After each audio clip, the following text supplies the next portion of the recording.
Okay, greetings and salutations, everybody. JV Wins Dogon SS.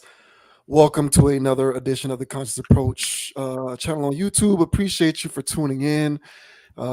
Hit that like button, hit that subscribe button if you're so inclined. Let us know what you think about the commentary in this or any other video. We certainly appreciate the support as we continue to kick around our brand of logical content here in our little corner of the internet. So thanks so much to everybody who's been joining us along for the ride. It's been a lot of fun. We got a great set of topics to talk about here tonight. So looking forward to it. And we're gonna go ahead and get right into it. We're going to talk first about Andre 3 Stacks. Andre 3000 is making a lot of waves right now because he recently released an album that is nothing but him playing wind instruments. So the entire album is like an instrumental. He's not rapping. He ain't laying lyrics over anything. It's just him playing wind instruments. And so everybody has, well, not everybody, but a lot of people have their own opinions on it. You can read any review of it. You can go to any one of the, hip hop / music websites to get a better handle on what it's all about. Read some of these reviews, but a lot of people are talking about it because it is a departure from Andre 3000 as a rapper. And in conjunction with him releasing this body of work, he did an interview with GQ, one of the rare instances in which Andre 3000 actually does like a public speaking type situation. And he touched on a range of topics during his GQ interview. But one of the things that we thought was the most revealing or interesting about that interview was when he talked about how for him, he doesn't have the same juice when it comes to rapping. As a matter of fact, the word that he used was inauthentic. He said that these days for him, he feels inauthentic when it comes to rapping. And so a lot of people have shared their thoughts on this tidbit of insight coming from Andre 3000, and we are no exception to that. So we'll go ahead and play a bit of sound from that snippet in which he talks about this via this GQ interview, and then we will give our thoughts on what he had to say afterwards.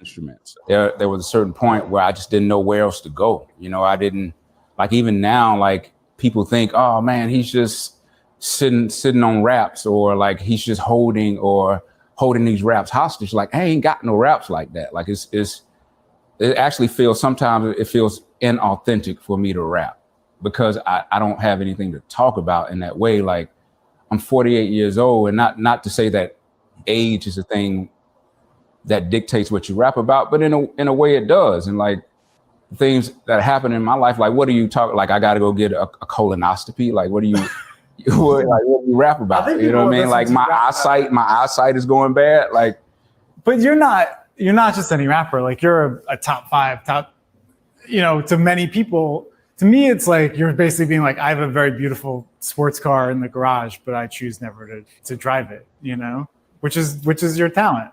Talent is one thing, but honestly, I think timing and momentum is more important than talent and the energy of it. Like talent, it's a lot of people with talent. And we're seeing that now. Like there's so many dope people on the internet like that are just raw, but it's your timing, is what you're talking about, is if you're catching the zeitgeist of what's happening in the world. And like my goal is I want to connect. I'm not talking about nothing that I can't connect with in it. Have you tried? It's no use. Yeah, I try all the time. Like I'm open to producers now, like the young producers, and I get beats all the time. Like, and people send me songs like to get on remixes and stuff like that. But I don't be knowing what to talk about most of the time, Do you think that's about expectations or lack of self-belief? Like, where do you think that comes from? Like, I think you're your best and worst critic, and I only work on feeling. Feeling is my only barometer of what I'm doing. Like, I don't feel like I'm the best rapper. I don't feel like I'm the best producer. I don't feel like I'm the best singer, actor, none of that. It's just, for me, my gauge is feeling. And that's always been that way, even within Outkast. Like, if it felt right, I ain't care what other people thought. If it felt right, it was like, I ain't gonna argue with what it feel like. And if it don't feel right to me, which it hasn't in a while, like when it comes to rapping or vocal, type of music, I don't do it. All right, so there you go. Pretty interesting stuff there, man. So he said that it feels inauthentic these days for him to rap. Uh, what did you make of those comments there? I thought that was pretty interesting. I could pretty much identify, exactly where he's coming from with all of that. Because we spoke before about, ageism and rap and stuff like that. And, you know, what is there to talk about age appropriate music and stuff like that? And, Andre's never been really much of a flex rapper. He'll throw a bar in here or there, but that's not his MO.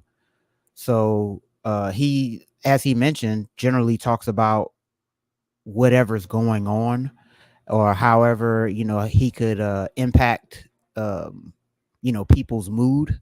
That's what I pretty much always gathered from his music. And uh, times have really changed over the last decade or so. And for him to bless us, I'm going to use that word, with acoustic sounds and serene types of melodies, I was excited once I heard, because I heard about all of this, last week or so. I was like, oh, Andre 3000. Oh, snap. He's not rapping. Yes. And that's not because, and that's not because I'm not an Andre 3000 fan. It's because I personally think he gets it. And what I mean by that, um, I had challenged the viewers here about a month or so back, challenging them to not listen to whatever music they generally listen to and just try listening to, classical music, just so you could feel the difference in your thought processes, how you go about your day. You reclaim a lot of yourself. It's amazing. He's doing the same thing here. And the message that I'm receiving from, because I listened to it, the messages that I was receiving was, hey man, chill out. I'm used to, heavy 808s, loud bass, going crazy. That's my what's the word I want to use? Dopamine of choice. Whenever I am listening to, music. So when contrasting that to, oh snap, let me listen to Andre's album, and I'm waiting for the boom, boom, boom, whoop de whoop, and it's not coming. And from there, you gotta relax, chill out. It feels like you're in a damn spa. And I'm with that 1000%. And with that, you can reclaim some thinking, calm yourself down, because those heavy 808s and those frequencies that are coming through are pretty amped. It'd be interesting if there is some type of study out there for the types of instrumentals being played versus levels of anxiety. Because when I was sitting there waiting for the 808s to come in, I was anxious. And then, like I said, the music told me to chill out. So from going from one extreme to the next, I could feel why he made this music. Our community needs it. And from a pioneer, member of the Mount Rushmore, however you want to categorize him, to actually sit here and make a classical music type of thing for all ears to hear, because there's people that would never had listened to wind instruments, period, unless it was covered or underneath some 808s. So for him to actually, so for him to actually to do this, it's low key forcing the community to partake in it. And I'm pretty sure there's going to be a lot more people walking away feeling surprised, relieved, and honestly refreshed from listening to such a conceptual album, if you will. The titles of them are amazing. Just even the titles of the songs, just it's out the box. It's 1000% him. All right, or should I say 3000? So I've got more to say, man. But what are your thoughts on the new 3 Stacks album? I haven't listened to the whole thing yet, so I'll sort of reserve my comments on the album in and of itself until I've listened to it a little more. But I think I know what he was trying to say without actually saying it. And shouts out to my little sister. She and I were actually talking about this very thing last week before we decided to do this as a topic. Andre 3000 is considered to be an all-time great rapper. There are certain people within the rap / hip hop community who hold him in such high regard that they believe that he's like top 5 all time. Obviously, whatever that means, because that's completely subjective. Like, whatever your list is, like, people throw that term around a lot, referring to him top 5 all time, top 10. I've never really gone that far because, in my personal opinion, I don't know that you can be up there that high strictly off of features and guest appearances on songs. Like, I don't want to take anything away from him because Outkast obviously is legendary, and Speaker Box Love Below was legendary. But after that, as a hip hop artist, it's just been features. And for me personally, I can't say that you're one of the greatest of all time strictly off of the strength of features. Now, having said that, he's a phenomenal rapper, and I would never take anything away from him. I hold his skill and ability and his sensibilities when it comes to music in the highest of regards. And because I hold his skills and sensibilities in the highest of regards, I find it difficult to believe that he truly in his heart feels as though he has nothing to talk about. I think that he is talented enough and he's gifted enough as a lyricist, as a rapper, that if he wanted to make a rap album today, right now, he could. However, I think what I think he's trying to say with these comments, but he's coding it so that he doesn't alienate too many people. I think what he's trying to say is the common themes that are inherent largely in the music today are themes that he personally cannot lend his voice to. Right. Like, I think that he is his own person. He thinks for himself. He's not a group thinker. He's not a conformist. I think the majority of hip hop is conformity and group thinking. And the majority of the music largely sounds the same from a commercial standpoint. I mean, if you're, like I said before, I think if you're a hardcore fan, to dig into the crates. You can you can look out on the calendars. You can go to certain websites. When certain people who you like are going to put out something new. Like, I was talking to my one of my boys in the gym the other day. He likes Alchemist. Alchemist recently put out an album. It was like 7 songs. You have to dig in the crates for that. Spotify isn't just going to serve Alchemist up to you. The radio stations, the podcasts, these shows, they are not going to serve Alchemist up to you. So you got to be a hardcore fan. You got to dig in the crates for that. An example that I like to use is Big Crit. I am a huge Big Crit fan. The algorithm is not going to serve Big Crit up to you unless you are on your Spotify or your Apple Music or wherever you get your music and you're always listening to Big Crit, then it'll serve it up to you. But just generally speaking, as a fan of hip hop, if your service provider knows you like hip hop, the first thing it's going to give to you is not Alchemist and it's not Big Crit. It's going to be a whole lot of Lil Babies, a whole lot of Drakes, a whole lot of Rick Ross, Meek Mill, a whole lot of that stuff, a whole lot of YGs. That's what they're going to give you if it knows you like hip hop music. And the commonalities inherent in a lot of these people's music sounds the same. It's a lot of the street stuff, a lot of the drug and gun stuff, a lot of the I'll smash your chick stuff, a lot of the I'm better than you and I'm superior to you because I have more money than you stuff. That's what a lot of it sounds like. And so I think for Andre 3000, someone who's not a conformist, someone who thinks for himself, a guy who's not a group thinker, he said in that clip, he does things off of feeling. Mm-hmm. I think what he's saying when he says, I have nothing to say, what he's really saying is, I cannot, my soul will always prohibit me from conforming to the type of music that is largely served up to the community who likes this genre of music. I can't make music like that. That's not where my headspace is. And for the record, it never was in that space.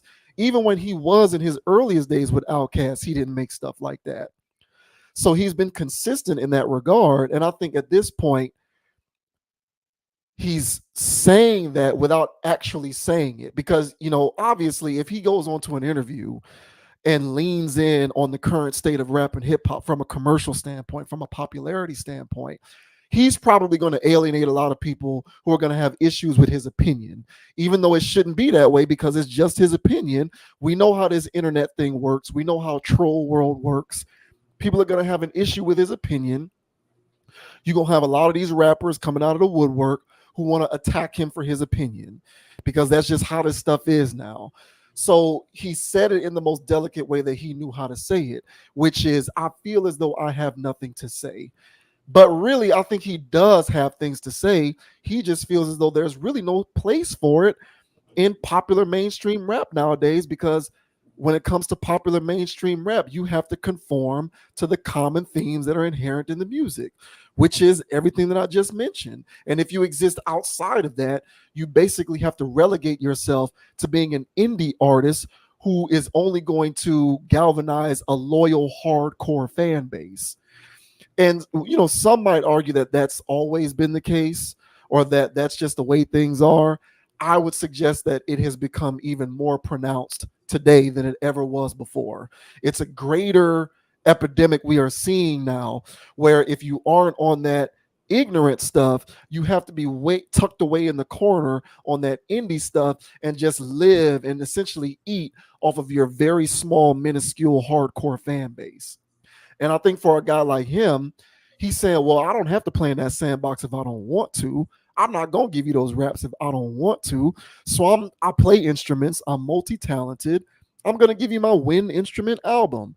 And if you can accept it, great. And if not, move on and listen to everything else that you want to listen to. It's okay. But I think for him, really what he's saying is there's no place for me in the current state of rap. And to me, that's sad and unfortunate. But I understand where he's coming from, if that is what he's trying to say. And I think that that's what he's trying to say. Clearly, age is not a barometer on one's effectiveness when it comes to rap. You just have to figure out your way of doing things. And I mentioned Nas a lot because, in my opinion, Nas has done it at the highest level in terms of being somebody who's almost 50 and can still make music that sounds good, that doesn't conform. He can make music that enriches his own soul, and he doesn't feel the need to placate to the generalized hip hop commercialized fan base.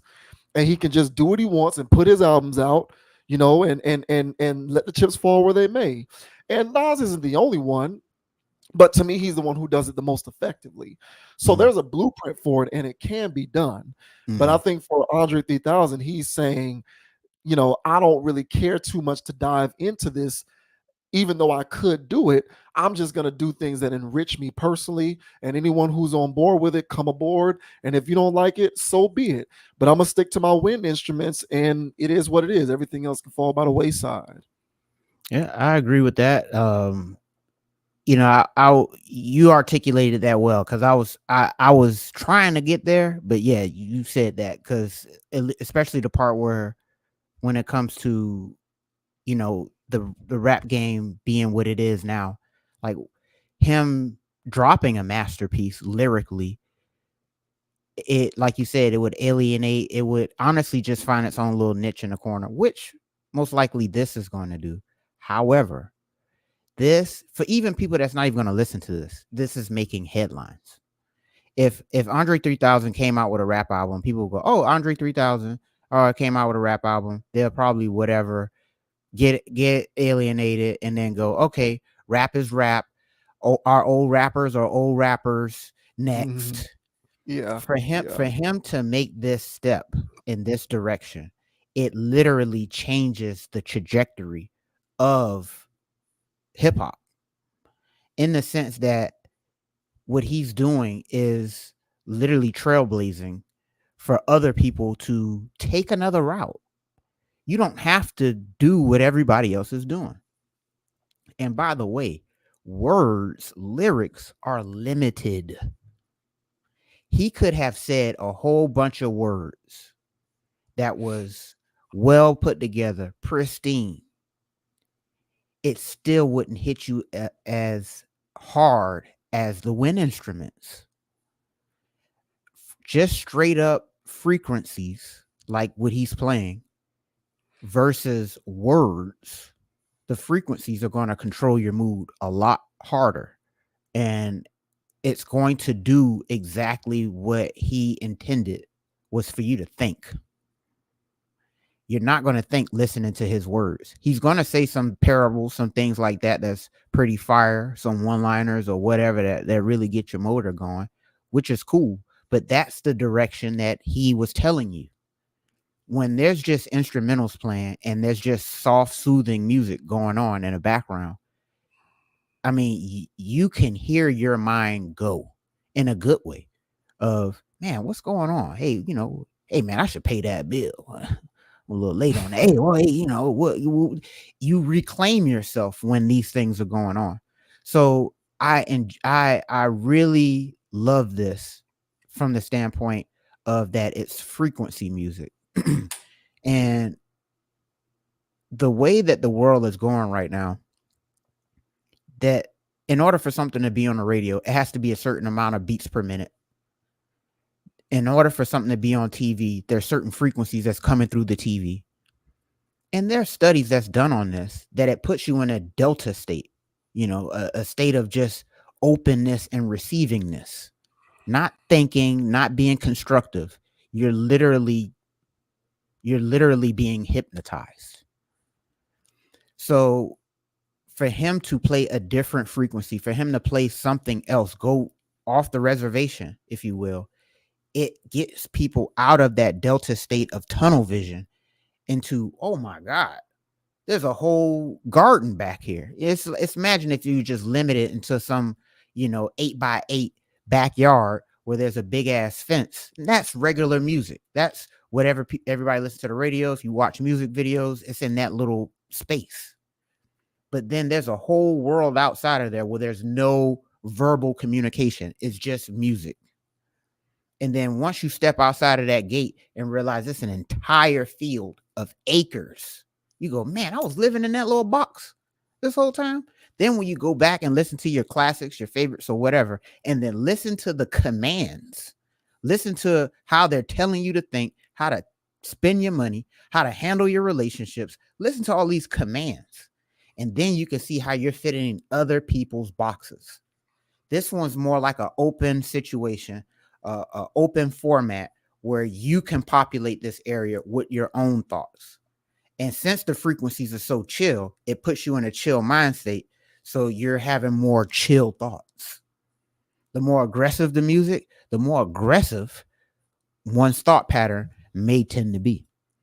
So for him to play you mentioned The Alchemist earlier, for him to be doing musical alchemy to transmute people's thought process is brilliant.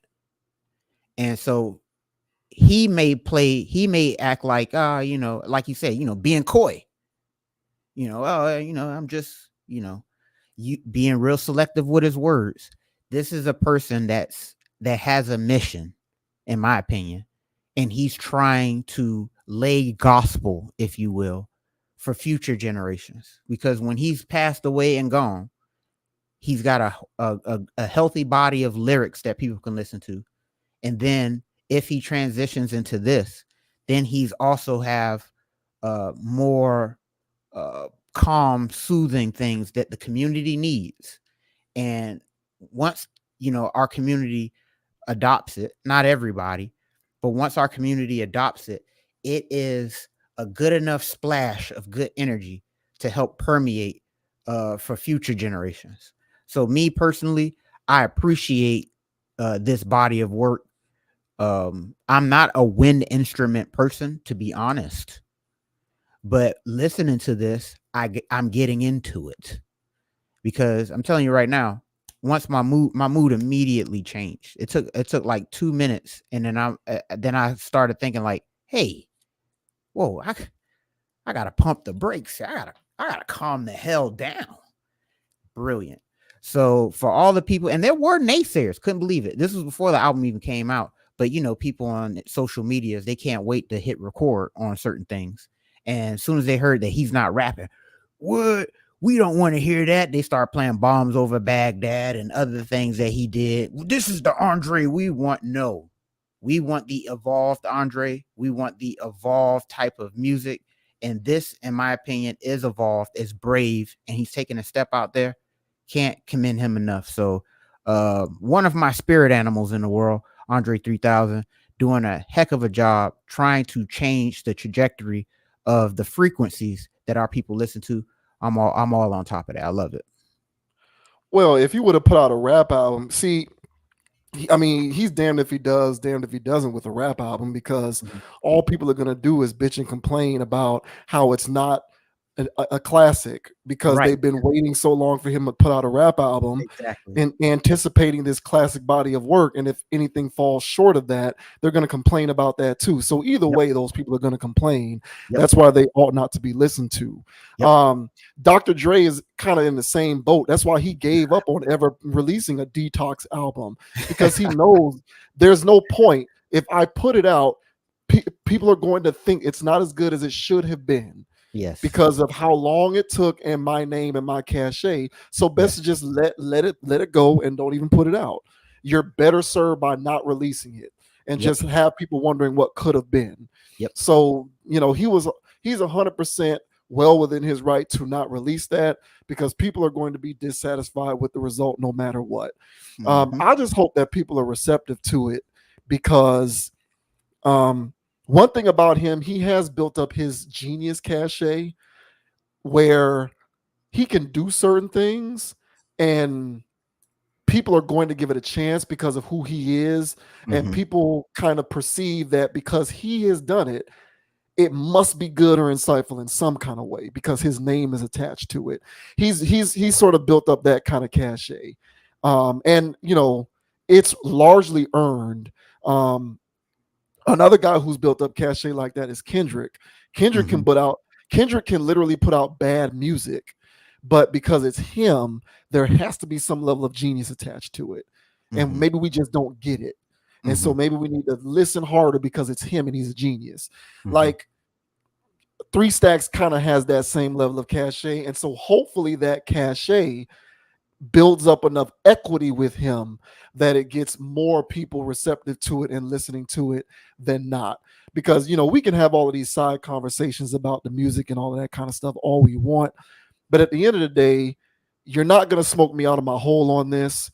This community with this hip hop stuff and the rap music is too groupthink. There's too much groupthink mentality. There's too much conformity going on where it's all the same. It has to sound the same. You got to treat your women like this, talk about your women like this, spend your money. Like you said, commands. If you ain't spending your money like this, you're worthless. If you don't have this much money, you're worthless. If you don't have this much money, you can't get this kind of girl. And so you're worthless. It's all about what you aren't doing that speaks to your worthlessness with a lot of this music. And the irony is that it's always been dubbed as motivational, but I don't find it motivational. I find it largely to be disconcerting. And in many ways, it's like it's chastising you. You're not rich, so you suck. You don't have this many women, so you suck. That's what it is. And so anything that deviates from listening to content like that, to me, makes the world a better place. And so him contributing in that regard, I couldn't have asked for anything more. So people need to hear it. But you know how this community can get. Very hive-like mentality, very centralized, don't want to open themselves up to new ideas and concepts. And so maybe him and his name can help thwart that. And so that is my optimism coming through with that. But, hopefully it works, man. I'm about 3 songs in. I plan on listening to the whole thing personally. But, hopefully more people come along board because it's certainly something that's needed. I'll definitely say that. Yeah. Hey, thank you, Andre. Thank you, sir. Yeah. Good job, man. Love it. Yeah. uh, now we're gonna get into interesting comments made by Coach K in regards to Jeezy and Rick Ross, Jeezy and Jay-Z. So Coach K is the founder of a record label called Quality Control and Hip Hop. He was recently on a podcast and they got into a discussion about Jay-Z and Jeezy. And Coach K believes that at Jeezy's height, he was more relevant than Jay-Z. Jay-Z is largely considered to be a GOAT to many people who follow this hip hop stuff. So the name of the podcast that Coach K was on is called Business Untitled. So we'll go ahead and provide a little context here real quick. So this article from Hot New Hip Hop says Coach K argues Jeezy was more relevant than Jay-Z at his peak. There's essentially an entire industry formed around controversial rap takes. For those willing to step outside the box, they're often given platforms online to spread opinions that spark controversy and generate discussion. Very few people are subject to more of those hot takes than Jay-Z. He was once at the center of a famous online discourse over what was more valuable, a large sum of money or dinner with the rap mogul. The debate got so heated that it eventually reached Jay himself to comment on it. Now he's once again at the center of a hot take. Quality Control founder Coach K recently joined the Business Untitled podcast to discuss Jeezy. Quote, we put that mixtape out in July, and by February, we did $6 million on the road, all cash. We hadn't even put an album out yet. And then we did Trap or Die mixtape. I knew it was a wrap, he explained. He also claimed that at his peak, Jeezy was more relevant than Jay-Z. Jay was much bigger, but I'm saying relevant. It's moments where some of these smaller artists is more relevant than the bigger artists, he argued. Check out his full interview below. So we, of course, won't play that interview or any piece like that. That pretty much sums up what he had to say about that. So obviously, to people in our age group, this is an interesting conversation because we were around for both of these guys when they were at their peaks. Mm-hmm. So what do you make of what Coach K had to say about Jeezy being more relevant than Jay-Z at his peak? A lot of homerism with that. Jeezy, was his boy, and I think they had a little falling out, but kind of, amended that. But of course you're gonna cape for your boy. Of course you were there to see the numbers, to see the fans going crazy, but lack of perspective from him being there when Jay was doing his thing, even at the same time, is probably why he's leaning that way. Personally, I mean, you got to who are we talking about here? Who are the people that's consuming this? Who are the people that are putting Jeezy, over Jay at this point? And, being stationed in Atlanta, going crazy. I mean, right now, if you ask people, there's people right now that thinks Future is better than Jay-Z. They'll argue he has a better catalog, but they're from Atlanta. They're from Atlanta. Yeah. So, right.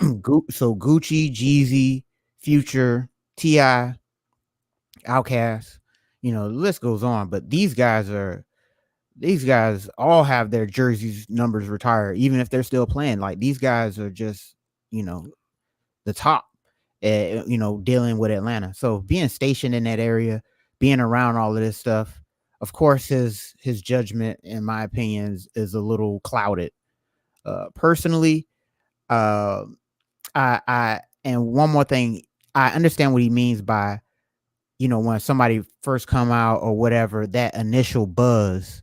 If Jay-Z had a steady buzz, then Jeezy, peaked.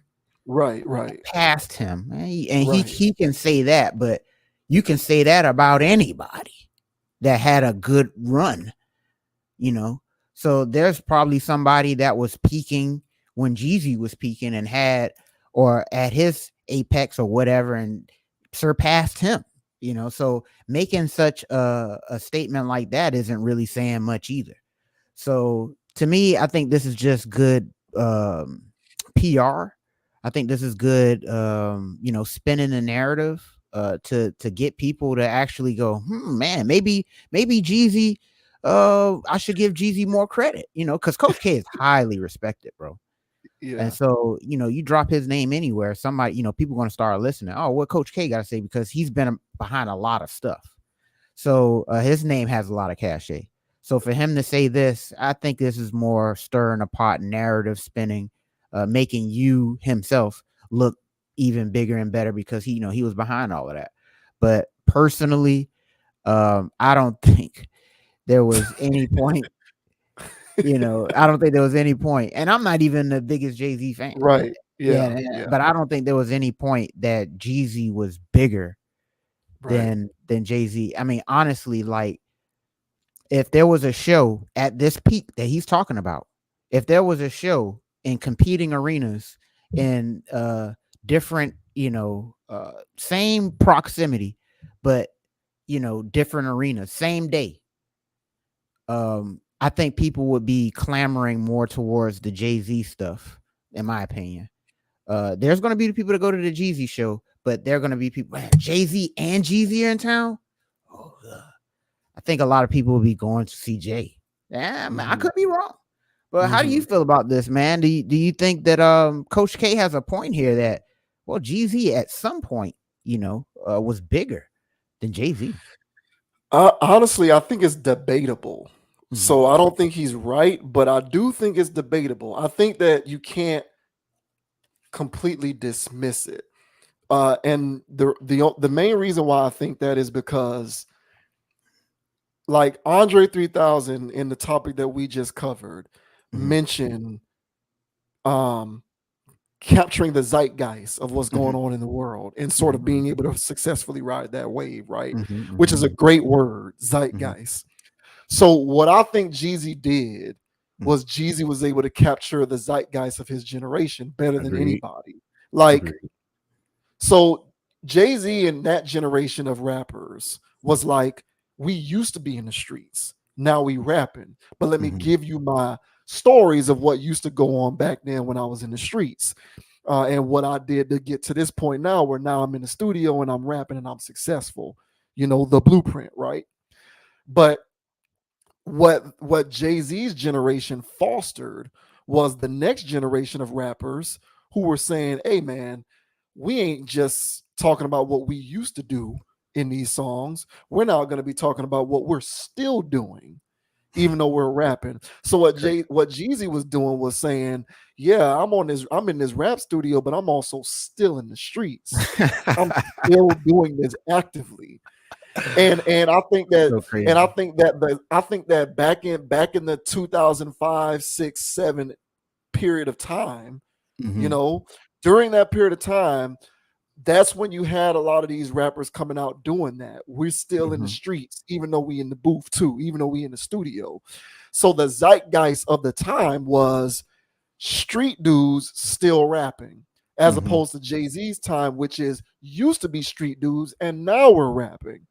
And I think Jeezy captured that momentum better than anybody of his era.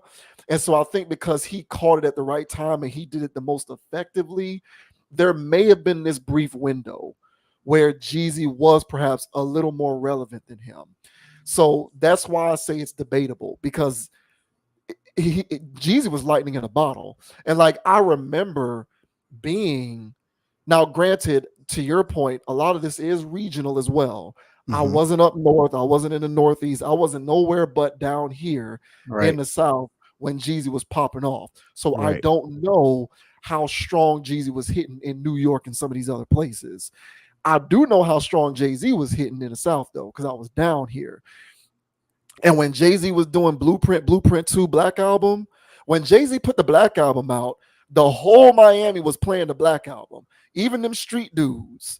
So that's where his argument falls short, because I can't speak to whether that equivalent of that up north or along the Northeast or whatever, where people like Jay-Z are more popular naturally.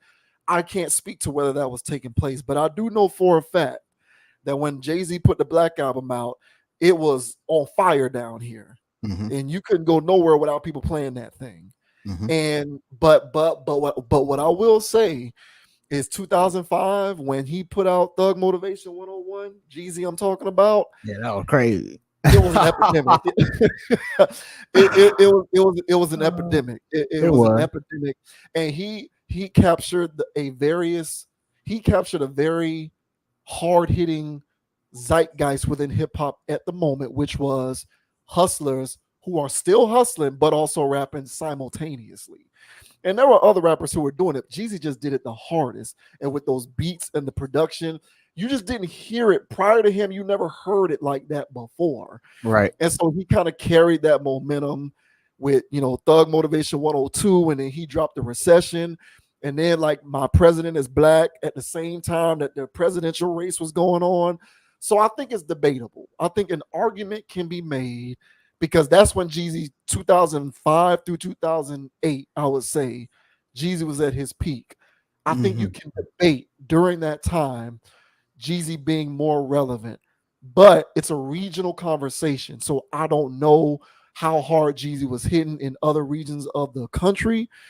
But if we want to take into account, like, let's say that we want to kind of do a diaspora and just for the sake of argument, suggest that during Jeezy's peak, it was hitting as hard in other regions as it was in the South. You can debate that he was more relevant during that period of time. But I think if you remove that period of time, 2005 through 2008, there is no argument. But during that window, it's a debatable concept because I was out here and I remember what was going on when he was putting those albums out, and it was pandemonium.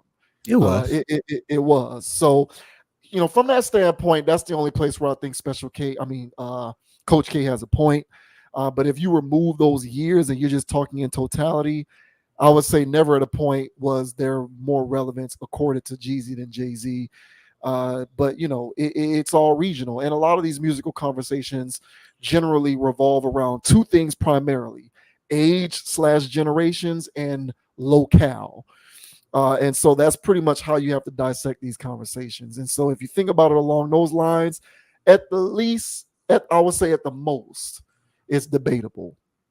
Yeah, and I kind of, because even when I was saying competing arenas, I was like, man, I would have went to the Jeezy shows. My point. I know you would have went to Jay-Z.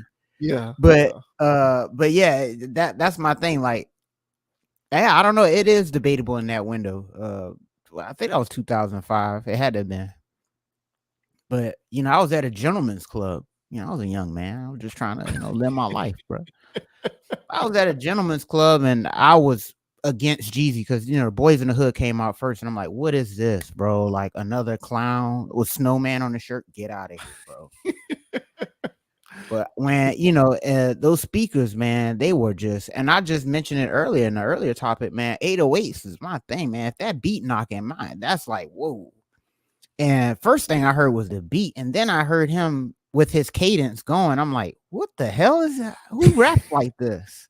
But then I'm like, this is going crazy. So I was like, damn it.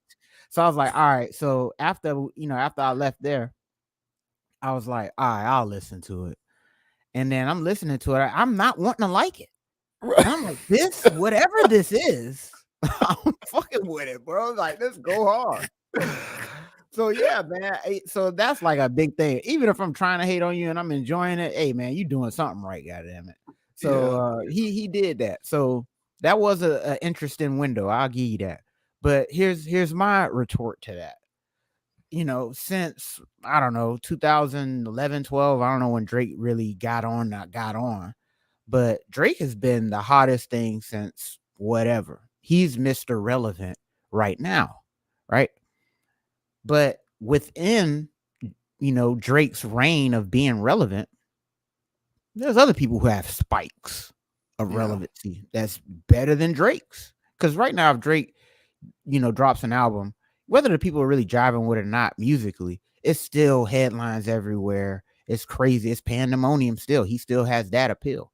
So he's still at the top of the hip hop or rap ladder, or, whatever. But there are people that have moments that peak beyond him. And one thing I was thinking about is Fetty Wap. Because when Trap Queen came out, and I was like, nah, I hope this is not the direction music is going in. I tried to not like that, and I really didn't like it. There was no appeal to Fetty Wap music. But people were still listening to it, banging it. It was going crazy. And so I would argue that Fetty Wap, in the midst of Drake's run, had a peak higher than Drake. You know, he was above the clouds and Drake was still cruising. So yeah, you definitely have a point there, because Drake even had to get on a Fetty Wap remix come on now. to try and capitalize on the wave. So yeah, Yep. that's true. Yeah. Yep. And honestly, and Drake always does that, by the way. He Whenever does. whenever somebody's beyond the clouds on him, he's like, hey, bro, let me get on that jet too. And who's gonna turn down a Drake verse? It's genius. It's genius, honestly. Mhm. And so, but yeah, so even with Drake's reign over the last decade, there's been people who spiked beyond him. So then we can sit back some years later after all these spikes and say, yeah, songs, Fetty Wap had a peak higher than Drake. What did you just say? Yeah. You sound like a homer. You sound like you really, you was with Fetty Wap. Oh, so you was with him while he was SoundCloud hustling. Okay, so that's why you're saying this. But when we boil this down and we get into hierarchies and what people are putting things over, for the long haul, as you mentioned, 2005 to 2008, that's a small window, bro. Jay-Z's been going for 30 years. So, I that's the part about it where I'm like, hey man, I can see you, caping for your boy, putting your boy up there. Hey man, it's a relevant thing to say. It makes sense. It's applicable. It's not true. But at the same time, are we going to sit here and crown Fetty Waps and crown any other SoundCloud rapper that was popping in the 2010s, over Drake? It's just like, what did you just really say? So, yeah. So, I mean, I hear his point, but there's only so much I can put into that bucket. And this is coming from a person that would rather listen to Jeezy over Jay-Z. Yeah. But objectively, I can sit here and go, hey man, I get it's a subjective type of thing, but I still would not, Jay-Z to me, and he's up there because the guy, because even in the midst of all of that stuff, and he was just doing a feature here or whatever there, he still would stop the presses. As soon as Jay-Z came out with something, the presses stopped. Yeah. So Jay-Z wasn't even really making music in that window anyway. But if he was and he was competing against a Jeezy, well, then Jay-Z's peak would have been higher, I would argue. But yeah. No, yeah, that's great. Yeah, no, I hear all of that, bro. I can't. That's why the most that I can give this conversation is that it's debatable. That's the most that I can give it. I do think I hear your comparison. Because that Trap Queen, that for that summer, that for that period of time when that song, and I lived in Tallahassee at the time that song was out, College Town, and I mean there wasn't a single post on anybody's Instagram or whatever of spring break where you didn't hear that song. Yep. And I mean that song was getting played all over the place, and it kind of still does depending on where you go.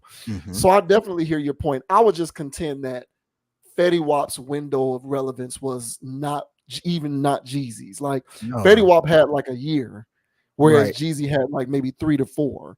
But nevertheless, I hear where you're coming from though, because that is true. And you bring up a good point about if you chronologically trace this, Jeezy's, like I said, I look at Jeezy's prime as 2005 to 2008. 2005 is when he put out Thug Motivation 101. 2000, I think 6 or 7 is when he put out 102. And then 2008 is when he put out The Recession. So Jay-Z was retired during this period of time, basically, right? So like from the it was 3 years between the Black Album and Kingdom Come, which was 03 to 06, and Jay-Z started making music again in 06. So that was already more than half of Jeezy's peak. And then, when Jay-Z, and you're right, like whenever Jay-Z put out a new album, it was like a damn event. Right. They had CNN talking about it and all of these different media outlets.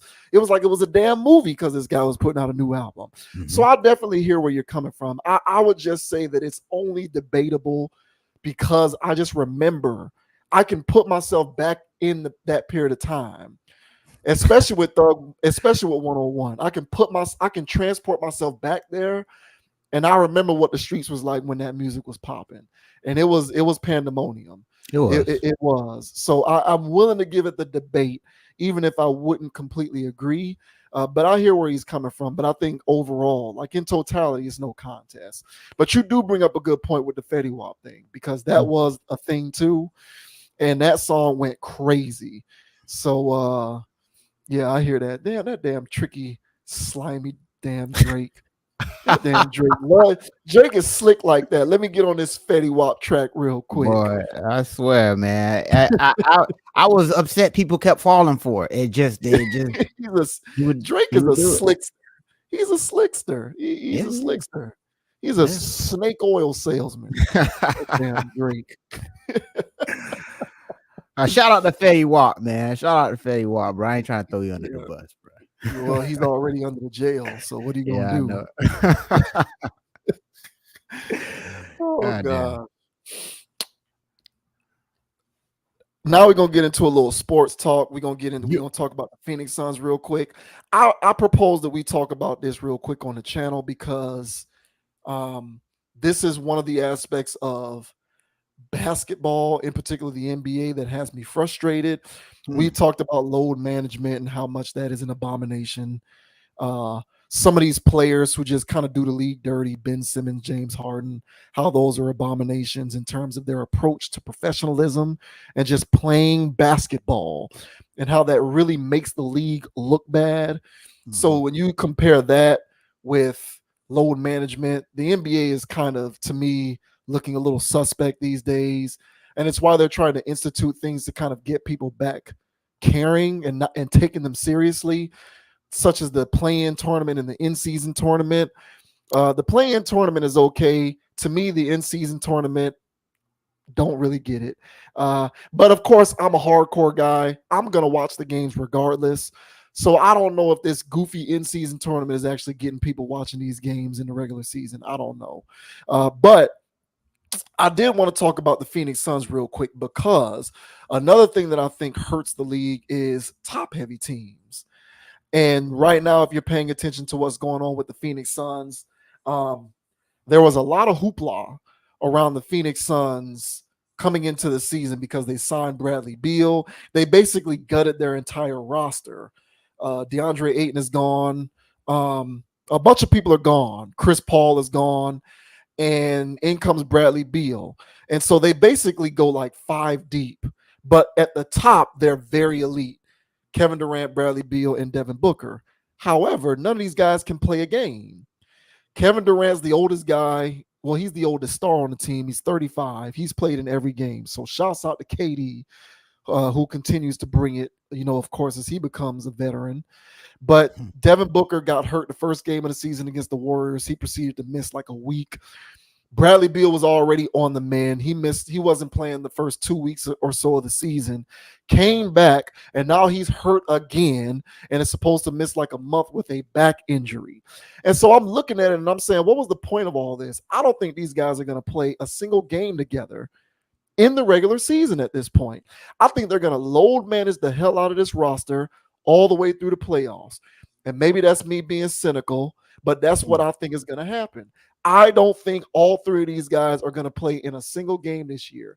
Maybe they'll play one. We'll see. But this brief synopsis from ESPN, and this article was written a few days ago, back on November 17th. But it says Suns Bradley Beal to miss at least 3 weeks with back injury. Bradley Beal will miss at least the next 3 weeks as a lower back strain continues to plague the start of his tenure with the Phoenix Suns. In a statement, the Suns said the shooting guard will be reevaluated in 3 weeks. So reevaluated means he might not even play in 3 weeks. They're just going to look at it again in 3 weeks. Beal missed the team's first 7 games with his lower back strain, then returned November 8th for the first of 3 straight games before missing Wednesday's win over Minnesota. Acquired from the Washington Wizards in an offseason trade, Beal was expected to form a high-powered Big Three in Phoenix, but injuries have prevented that from happening.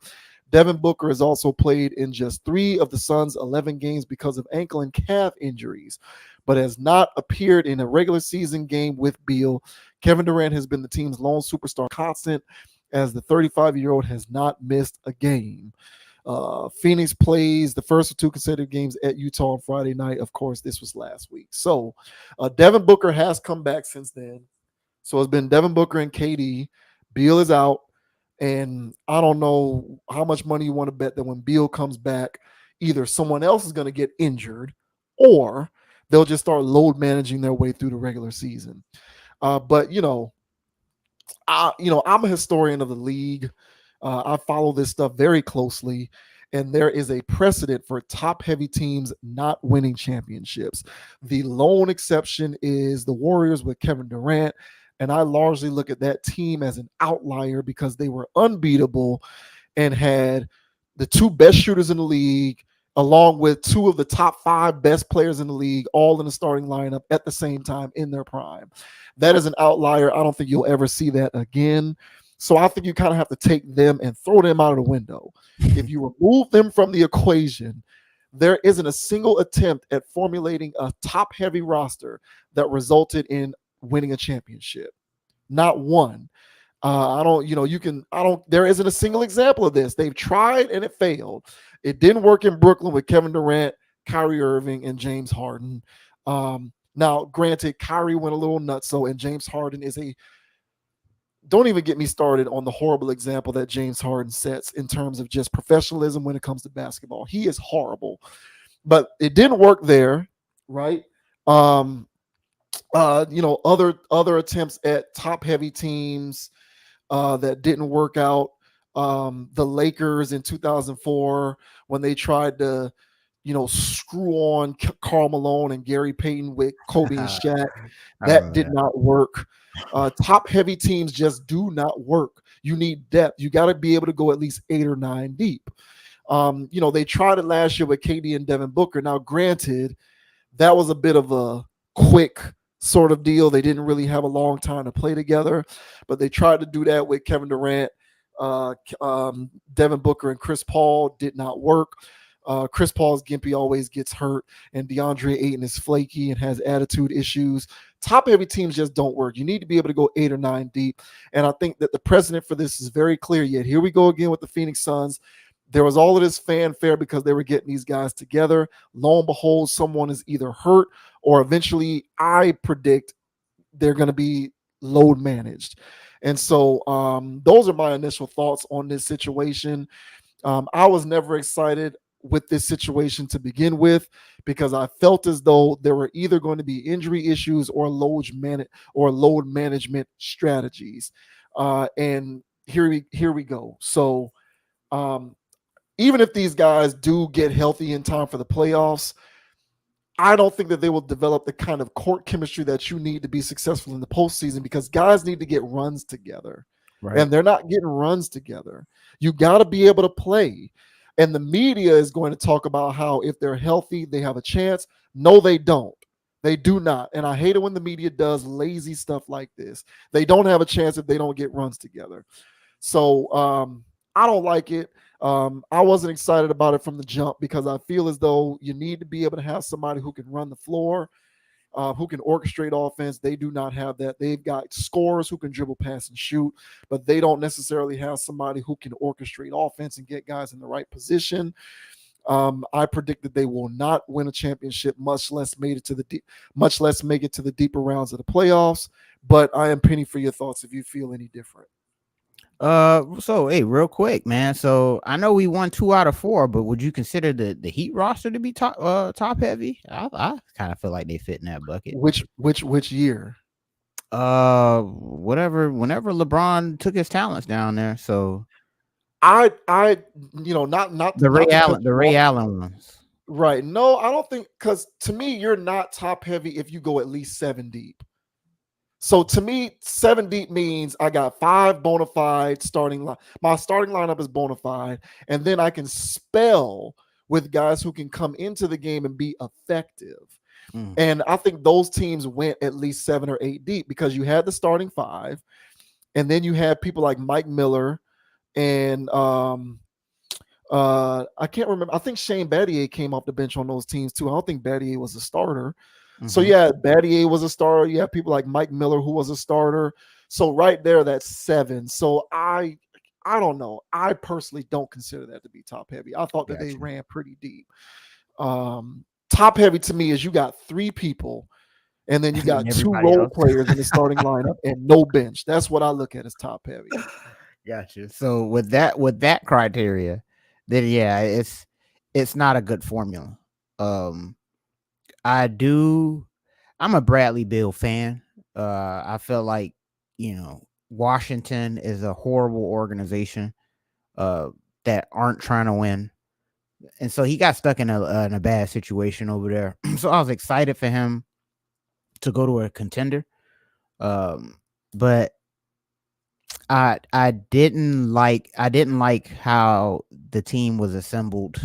I mean, it's only so much you can do when you acquire somebody, when you have 3 people like this. So it's not much wiggle room to do much. I mean, they've got all kinds of scrap guys, that, if this was 2K and you got limited, yeah, and you got limited funds, you doing league minimum for you. So you're grabbing the guys with 68 ratings and 64 ratings because you can't afford 70 ratings, forget 80. So yeah, I do agree that yeah, teams do have roster space for 3 max contracts, but I don't think it's wise to always do such. I think it is best to just have a solid bench and great development. Um, I would rather pay dudes on my bench, the 7th and 8th guy, decent money, so I'm getting good return. Uh, if somebody got injured in the starting lineup or what have you, playoff time, they hit playoff mode, those guys are valuable. The reason why Denver won so handedly last year is because they were deep as a team. Yes. And it was one thing where, like, all right, man, haymaker here, haymaker there. And if you rely on your 6th man, but they got 7, 8, 9 guys that can run, yeah, dude, you're not setting yourself up for success in those situations. So the Clippers roster, bizarre, and the Suns roster, I didn't like what they did with the pieces. um, I like Nurkic. I like him. But no, I don't care for this because the styles, the skill sets aren't complementary to me. I know what Bradley Beal does. I've watched a lot of him play, and it's pretty much a tier below what Devin Booker's been doing. Essentially, yes. Yeah. Yeah. So I don't get that. Um, Booker, by the way, he is special to me. I honestly think he's in another level right now. I don't know what he's been doing, but the guy is he's awesome right now. So I think that they have enough to swing, fight, punch, but not enough for a victory. You got to be, as you mentioned, you have to be pretty well balanced as a team. Top heaviness doesn't get you anywhere in any sport, as far as I'm concerned. Well, I watch football and basketball, and they don't do nothing for football. The teams that whoop you are the teams that got dudes on the bench still, and they don't have just one guy on the defensive line. They got 5 guys on the defensive line. 4 guys, and they all getting after you.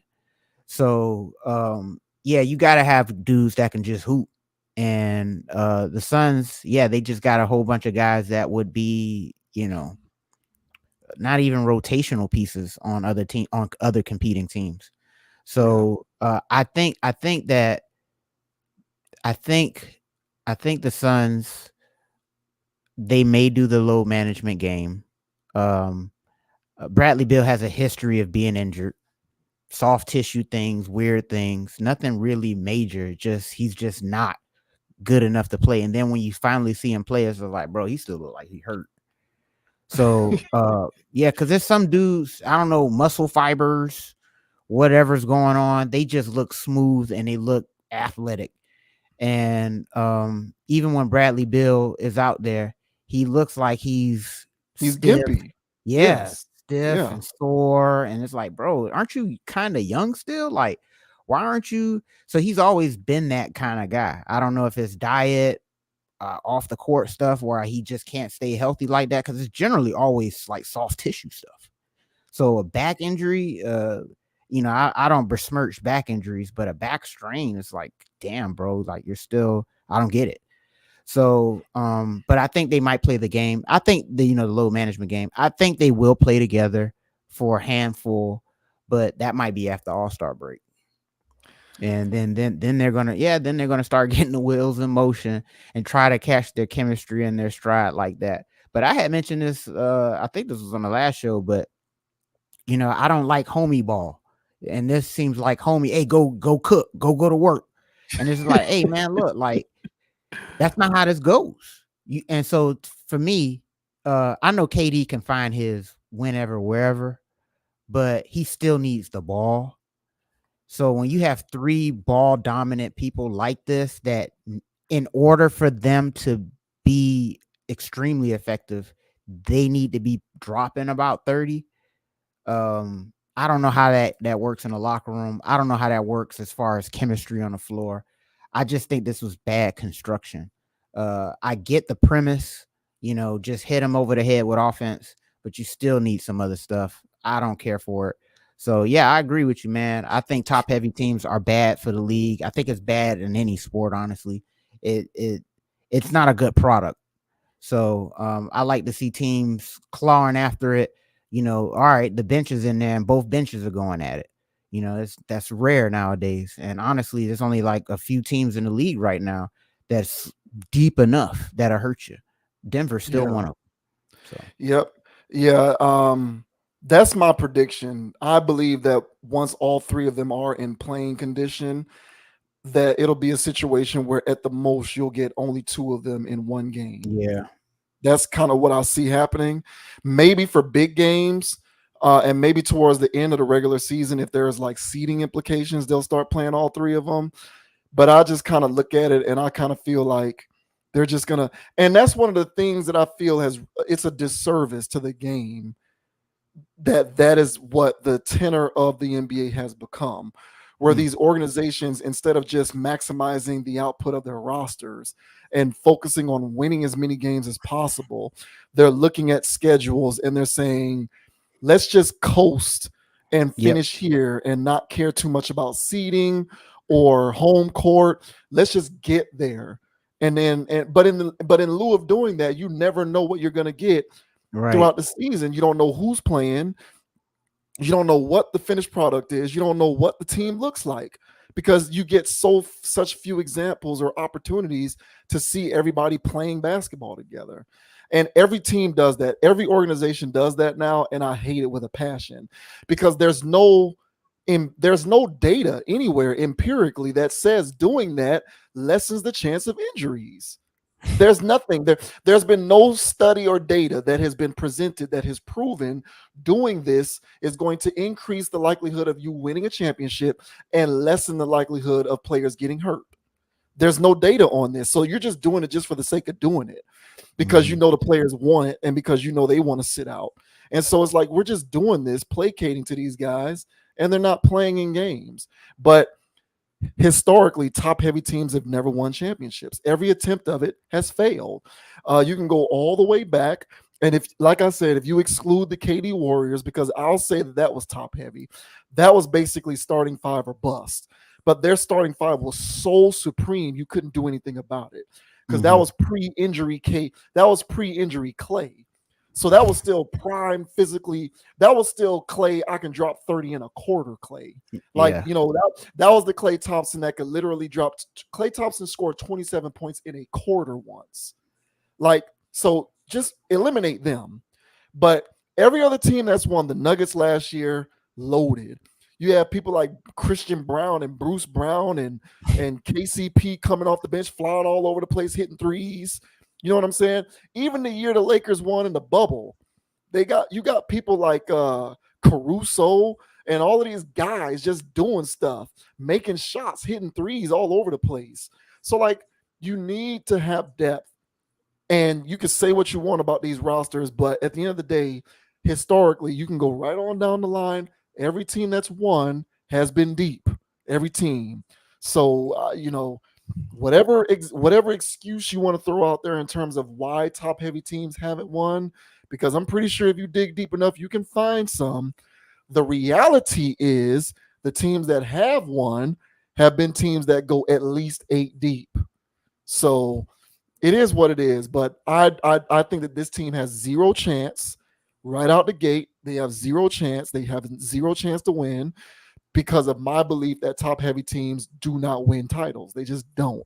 There's only one example of it, and that was an anomaly.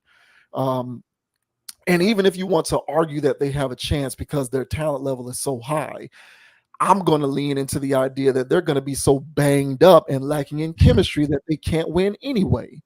So it is what it is. Yeah, But I think it sucks. I don't like it, but this is what the league does now.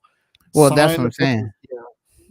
Yeah, that's what I'm saying. Like the league, the league is they're trying to figure out reasons why people, viewership is down and all this other stuff. And this plays into it. We need more competitive balance. We need, like, I don't know if this has to be a salary cap adjustment or no more 3 max players thing, or they need to fix something. Because bro, it sucks. This is a bad product, dude. I'm not even gonna lie. I'm trying to watch these games and enjoy them, bro. I really am. I'm impressed by the skill level of these dudes when it comes to dribbling. Right. Yeah, dribbling, shooting, falling away, scores of 130 to 120. Like all that's impressive. The games are bad though, in my opinion. It's bizarre. They're scoring more points, but it sucks. And I think and the reason why, well, I was watching college last year, like the tournament last year for real. And I'm sitting there watching these guys. The referees aren't calling as many fouls. It's defensive oriented in a lot of ways. You got to scheme up plays. It's more basketball. It's closer to the game of basketball, not analytics and shooting. And so one of the components why I feel like people are not feeling it is the lack of competitive balance. So they might have to change something with the salary caps. No more 3 max players. It sounds good, but it's not good for the game. And but it's a poor product. The in-season tournament, whatever, y'all can have it. My complaint is the courts. Go back to regular courts. Those things are hideous, especially the red ones. So just please don't do that. I wish they could ask the fans if certain things are okay. Put a QR code on the TV and let me vote and say no next year to these colored courts. Just don't do that to me. So they're trying to reach out to younger demographics. They're trying to do all this 2K stuff because that look like some my court thing on 2K. So they're just trying to adopt and trying to be, stop. Give us a good game. Stop allowing these referees to call these stupid technicals. Stop kicking people out of games for bogus stuff. Like there's so many things that the league can do just with officiating that would make the game a lot better. So if playoff basketball is so intense but playoff basketball is so intense for various reasons, but one of them, in my opinion, is the referees swallow their whistle, and it's not as many petty ass calls unless they got some overs and unders or they want something else to happen. It's still a more competitive game. So something needs to happen. These guys are just taking advantage of the rules. And so, hey, I want to play with my homie. Let's all link up. Hey, bro, we can give ourselves break throughout the season. Hey, man, you can take this game. You can be superstar. That way, whenever we play, our averages are still our averages. I don't know what kind of rigmarole these dudes are doing. Because if they was all playing together, will I hit my 25 a game? But if I play on this game and I'm the superstar, I can hit my 32. And you know what I'm saying? All this jazz. So that's what the Clippers did with Kawhi and them a couple years ago. And it looks like the Phoenix Suns will be doing that. I hope not. But my prediction is that they're going to try to get this ball rolling after All-Star break, because that's generally when teams try to take things seriously. So we'll see what happens with this Jazz. Even if that is the case, I still despise it. So Me y'all gonna too. sit there, and forsake the fans and the game really for the first 6 months of the year just so that y'all can turn it on after the All-Star break. I hate that. That's right. I hate it. It's disgusting. It's disgusting. Well, October, November, December, January, February, the first 4 months, basically 4.5, 5 months. Mhm. It's gross, but I hear that. I hear it. It's ridiculous. You got to construct rosters. That's what wins. GMs need to do their job, construct a roster that fits. Top heavy rosters have never historically won championships, even with the greatest players of all time. Kobe and Shaq, they went 8 or 9 deep. We don't even need to go down the list of all the guys they had on their teams. Jordan and the Bulls went 8 or 9 deep in the playoffs. I think the Heatles went 7, 8 deep.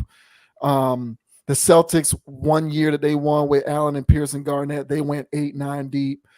Everybody goes deep. The Nuggets went deep. The Lakers went deep in 2020. All these teams go deep. The Warriors, without KD, went damn near 10 deep. When you look at people like Leandro Barbosa, Sean Livingston, Harrison Barnes, they went deep. So carefully constructed rosters is what wins in the league, not this top heavy BS, because this top heavy stuff leads to other things that I hate, like injury, like inability to be competitive when injuries take place, and load management. So I don't know. I can't stand it, but it's what I've come to expect. And I'm a Devin Booker fan. I actually like Devin Booker. Ever since Kobe retired, my two favorite players have probably been Booker and Lillard. So I think Booker is made of the right stuff, and I genuinely think that when he's not playing, it's because he's hurt. Because Right. otherwise, he plays. He's not like Right. he's not gimpy like Beal, so he's gonna be in there. Right. But still, the mix doesn't work. They don't have a true one. They just got guys who hoop and get buckets. That's it. So Good luck with that. yeah. Oh my God. Yeah. All right, next up, we're going to talk about Terrence Howard, who feels as though he has money owed to him. He was screwed out of funds from Hustle and Flow years ago. So this is every time I think about Terrence Howard, I think about Jamie Foxx impersonating him and how hilarious that is. Anybody who doesn't know what we're talking about, you can look it up on YouTube. Jamie Foxx, this is old stuff years ago. Jamie Foxx was on, I think it was the Big Boy show, the radio show. And he was doing an impersonation of Terrence Howard. And it's just it's hilarious. So y'all go check that out, man. But Terrence Howard feels as though he was jilted out of financial gains from Hustle and Flow. So this article from Hip Hop DX rather says Terrence Howard reveals measly Hustle and Flow earnings, claims he was screwed by a studio. Terrence Howard has claimed that he is still owed money for starring in the Oscar-nominated movie Hustle and Flow, despite it being released almost 20 years ago. Appearing on Memphis's WREG News Channel 3, Howard discussed how he has not seen royalties from the 2005 film, for which he was nominated for Best Actor at the 78th Academy Awards and also rapped on the soundtrack. Quote, what Paramount did, instead of putting my name as Terrence Howard performing the songs, they put performed by DJ. Well, they own DJ, he said, referring to his character in the film. So now I've got to sue Paramount or send them a letter to say, hey, you guys owe me about 20 years worth of residuals and performance royalties. Howard also revealed he was paid just $12,000 for the lead role in the film as a pimp who aspires to be a rapper. His role in the Oscar-winning Crash, he claimed, netted him half that. The business don't pay actors anything. That's why the strike is going on. Actors are struggling, he lamented.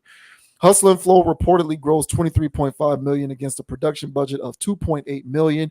It yielded 2 Oscar nominations, with 3 6 Mafia winning Best Original Song, while Howard lost out in the Best Actor category to Philip Seymour Hoffman, who won for Capote. So Terrence Howard is big mad, thinks that he was screwed out of royalties from Hustle and Flow. Do you think Mr. Howard is correct and he is entitled to missing royalties from his appearance in that movie? Absolutely. And the reason why I find this interesting is that I thought actors made money, you know. Now I've also heard that the people that got paid for Friday, if they even got paid, and I'm talking about the first Friday, I mean they didn't get anything. Yeah. So I didn't know that the actor game was a racket like the music game, to be honest. When Hustle and Flow came out, that's when I was young, confused, looking for whatever. I don't know what the hell I was looking for. So when it came out, it resonated with me. It was to me, it was cutting edge in the sense of, it was a movie centered around black people, which was cool. But it was also talking about stuff that I liked. Ludacris was in there. I was a big Ludacris fan. It was on point. So I grew up being a fan of it. Now that I'm an adult, pimps and hoes and trying to trying to make money and all this other weird stuff, the way that he was doing things, it's a little shicey, and I don't necessarily care for it like that. So I won't watch it again, but there are scenes in there that I would rewatch. I ain't gonna lie. But with all that said, yeah, man, I feel like he's deserved this money, but the game, the bait and switch that they did to him by saying that, oh, Terrence Howard didn't perform this, DJ did. Well, then you got to sit around and ask yourself, how often do they do this? I know that they're still doing this. And so these actor studios, these record labels, they're the real pimps. And now I see why people sell out in this industry, because they're not getting paid. Fame and notoriety honestly don't put food on the table.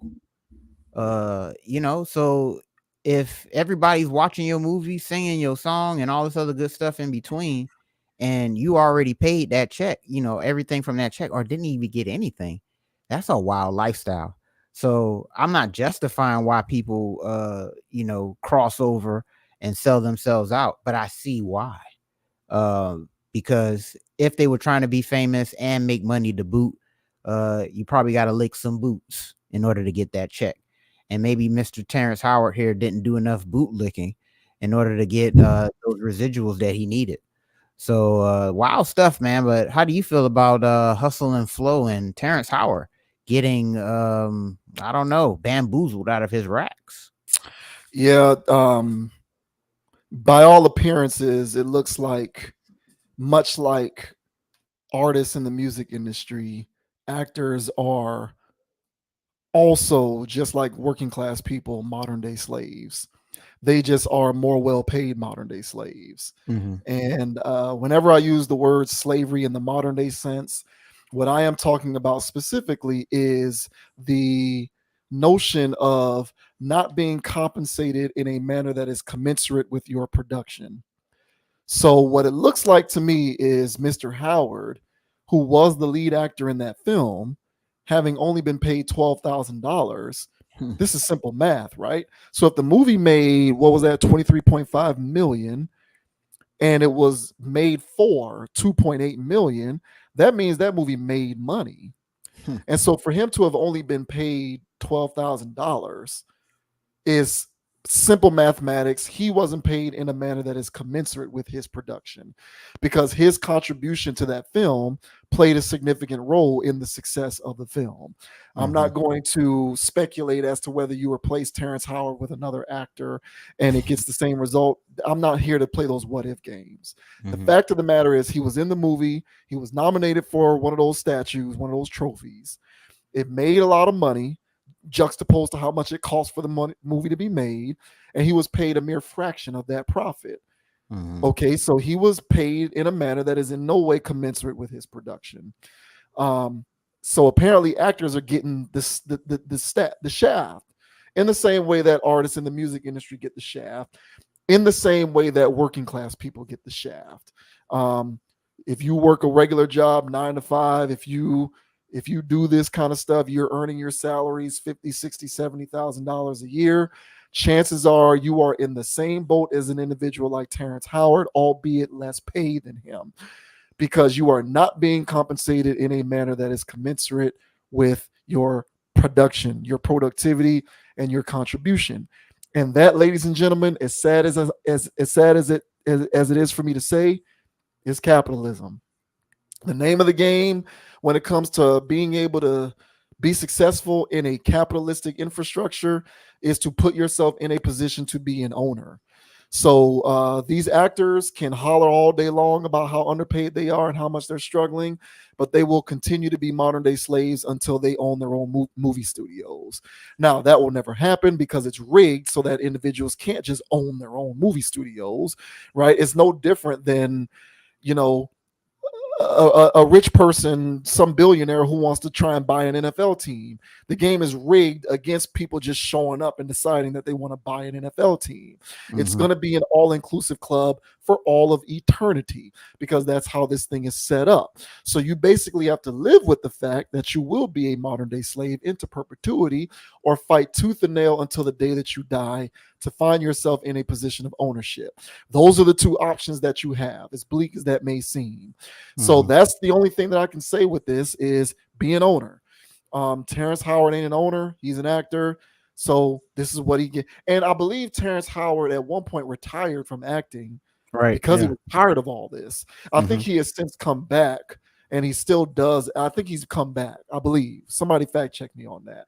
But I think that, but I'm fairly certain that he quit acting. He retired, like he got out of it because it's all a racket that is designed to get the owners and the stakeholders and the shareholders money, and the actual people who do the work get pieces, pennies on the dollar, just like the people who work 9 to 5, just like the artists in the music industry, just like actual artists, just like people who earn a paycheck instead of being the check writer. So, I mean, this is just capitalism at its finest as far as I can tell. It is what it is. He ain't the first, definitely won't be the last. Though the acting strikes have been resolved. So I'm guessing that he did this interview while that was still going on, because I do know that that is over now. So maybe they'll get a bigger piece of their pie, hopefully for their sakes. But this will continue to persist because that's how capitalism works. It's designed to keep the workers making the least amount of money, despite the fact that they do the majority of the work.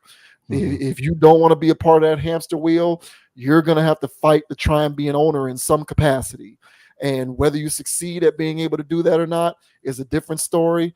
Nevertheless, that's what it's going to take so that you're not being raked through the coals like this. But chances are you will be, because that's just the way capitalism is set up.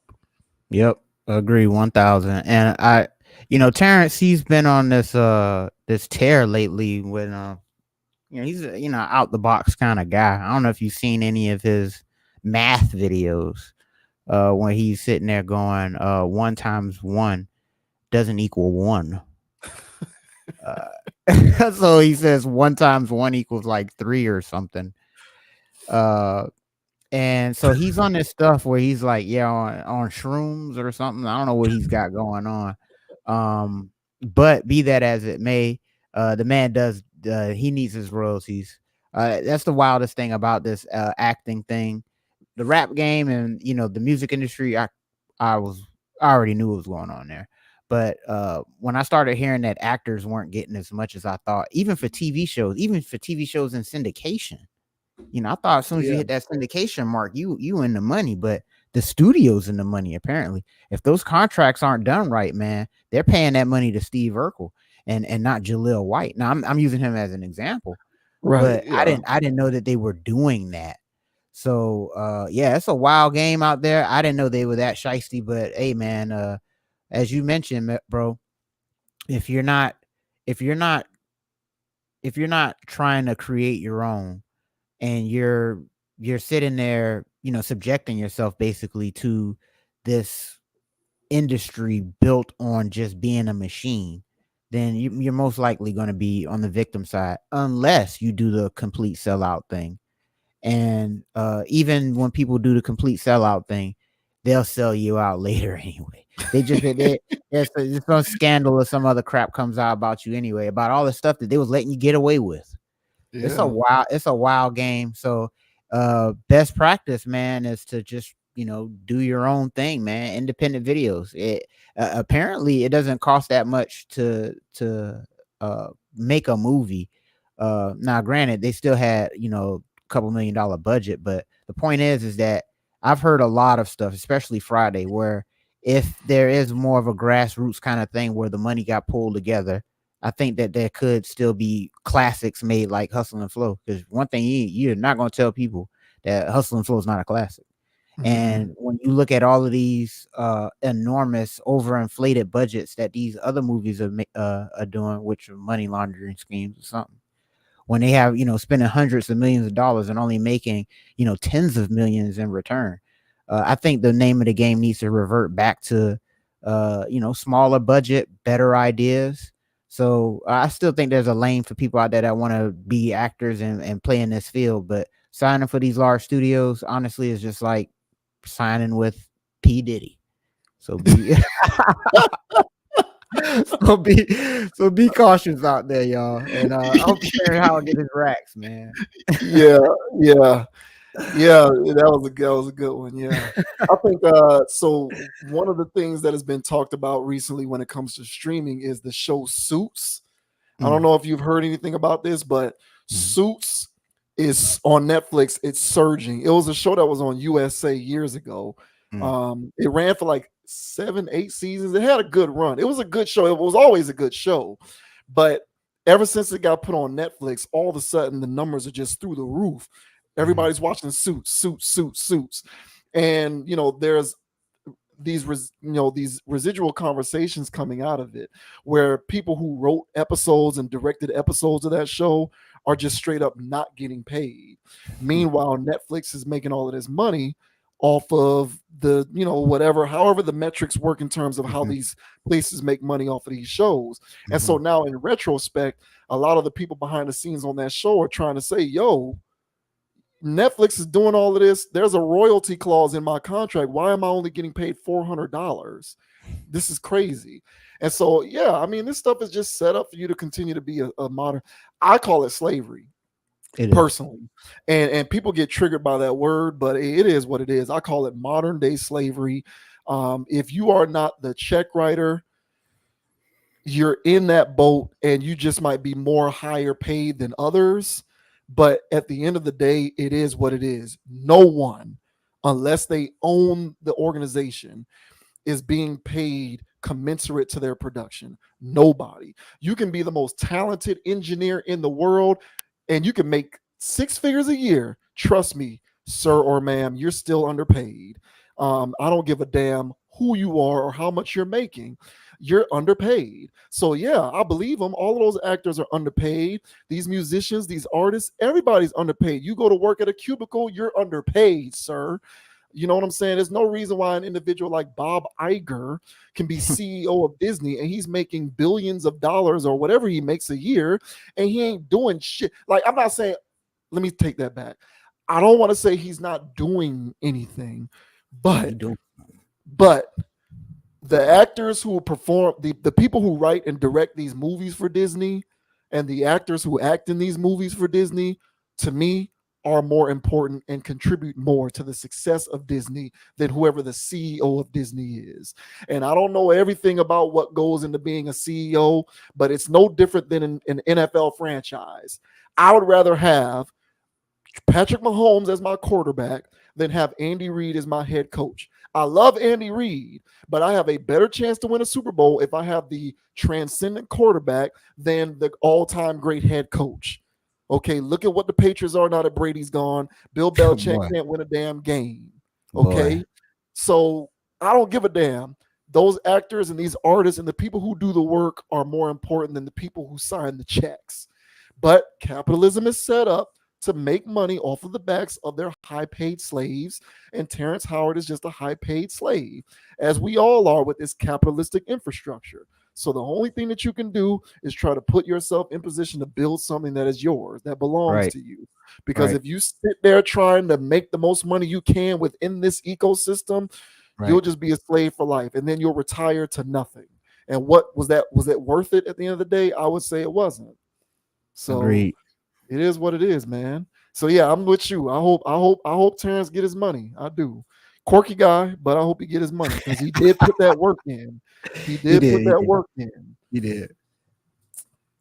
Crazy. All right, for a bit of some positive news, man. Ti is in the real estate game. He recently cut the ribbon on a real estate venture that sees him providing affordable housing, particularly to underserved youth in the Atlanta area. So we thought that we would speak on this real quick. And so this article says Atlanta rapper Ti celebrates opening of his first affordable housing development. Atlanta rapper Ti attended the ribbon cutting ceremony for his first affordable apartment development on Tuesday. The development includes 143 apartments and 25 special units for homeless youth.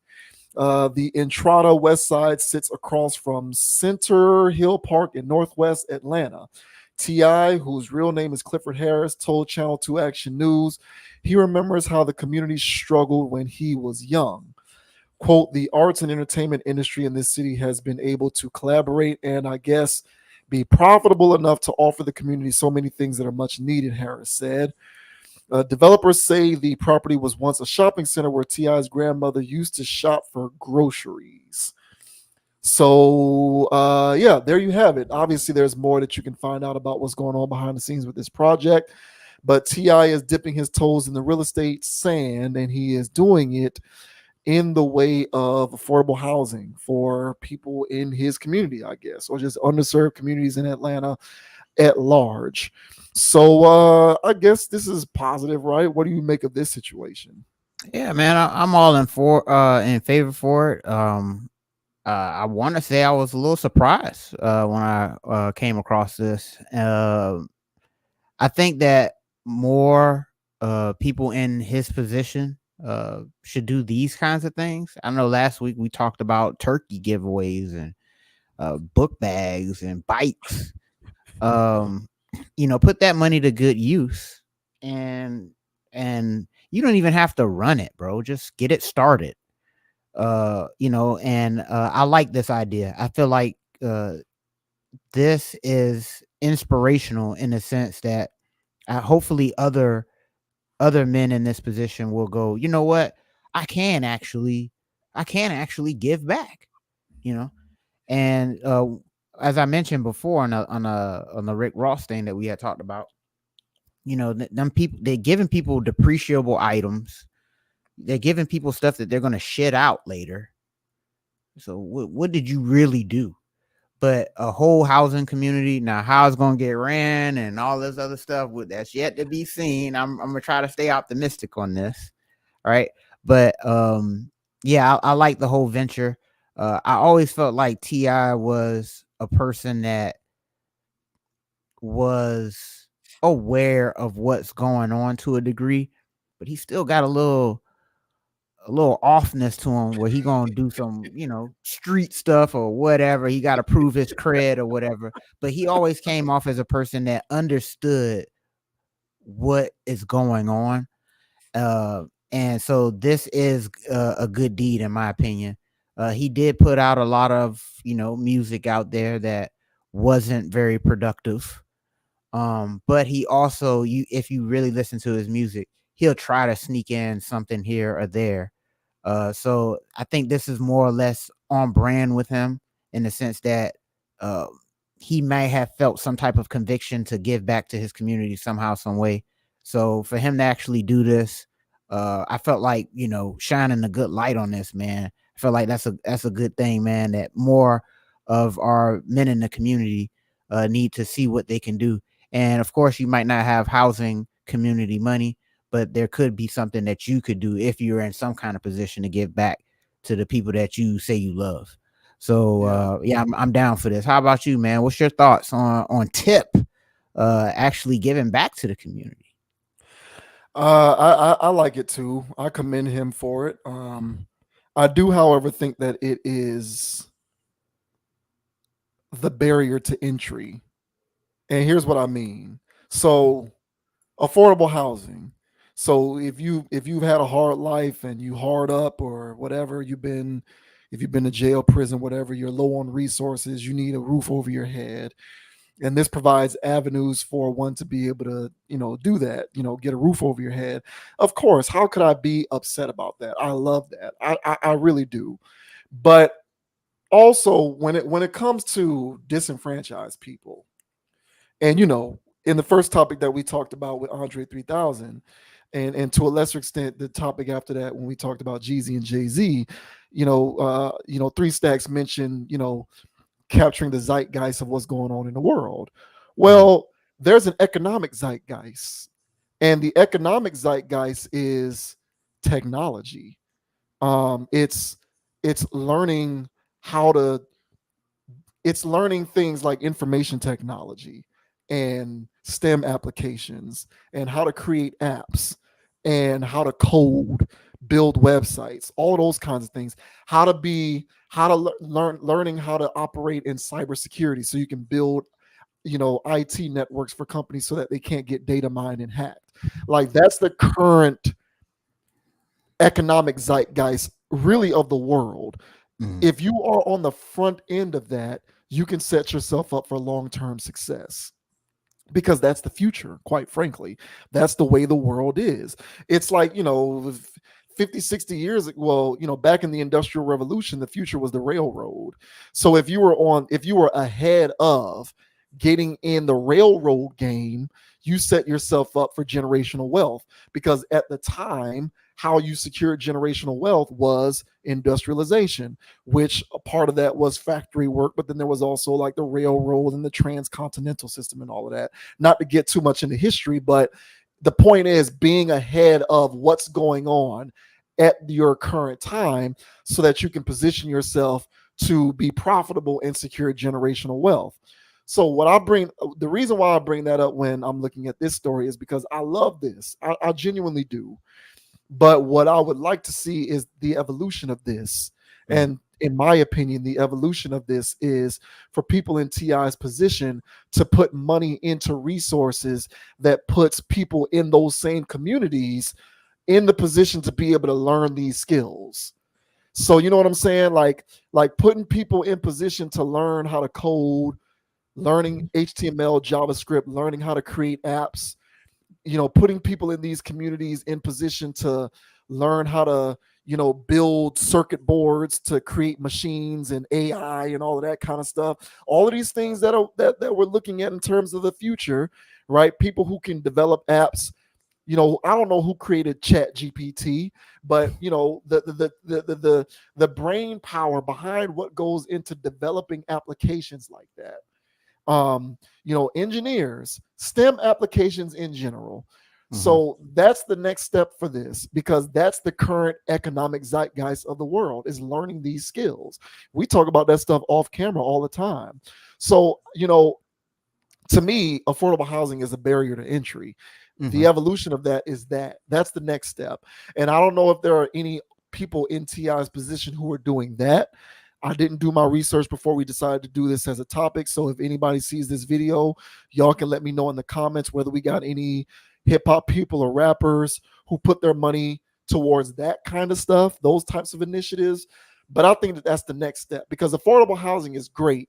But once these people get a roof over their head, Right. what's the next thing that they're going to be doing so that they can put themselves in a better environment to position themselves for things like generational wealth and things of that nature? And really, the name of the game right now is technology. Now, I don't know what it's going to be in 10 years, 15 years, whatever. But right now, it's about, cybersecurity, building these infrastructures to make these tech companies hack proof. These companies are paying people hand over fist who understand these different skills. These are 6-7 figure salaries in some cases. People who know how to build these power grids and all of these kind of things. So to me, that's the next step. I'm looking forward to seeing the next person, whether it's TI or whomever it is, who's doing that, building schools that are specifically geared towards underserved and underprivileged youth when it comes to STEM applications and various things like that. That's the next thing that I would like to see. So I do love this, and this was just more of a commentary from my standpoint on what the next steps are, because that's what I think. That's what I think it's going to take. Because otherwise, you're just, see the last topic that we just did talking about Terrence Howard. Yeah, we're putting rules over people's heads, but to what end? So that we can funnel them into the slavery system. Like, we need to get them developing the skills that they need so that they can remove themselves from that. And I think that that's the next step. So that's what I'm looking forward to next. Yeah, that's well said, and I agree with that. I think for me, man, I think it was just because when I heard it was just affordable housing and stuff, there was some things that popped in my head as far as I already know how those neighborhoods go, kind of sometimes, Yeah. and so, but man, I just think that more people from our community need to see from their role models that they're doing something. Yeah. And as I mentioned, man, T.I. is who he is. He is who he is, and so for him to be doing it, like you said, it's just an entry point. But for he is who he is, and so I saw this as at least T.I. is doing something. Right. And but yeah, I do agree. The future is now, bro. Boy, you gotta be on it, man. So yeah, just imagine these kids that's growing up in these houses. So hopefully there are other things in place, or people are spinning some wheels to get the community balanced again. But nevertheless, I still think that for people that love that good rah that Obama image, that all that other stuff, like, hey man, we need to see whatever that does for them.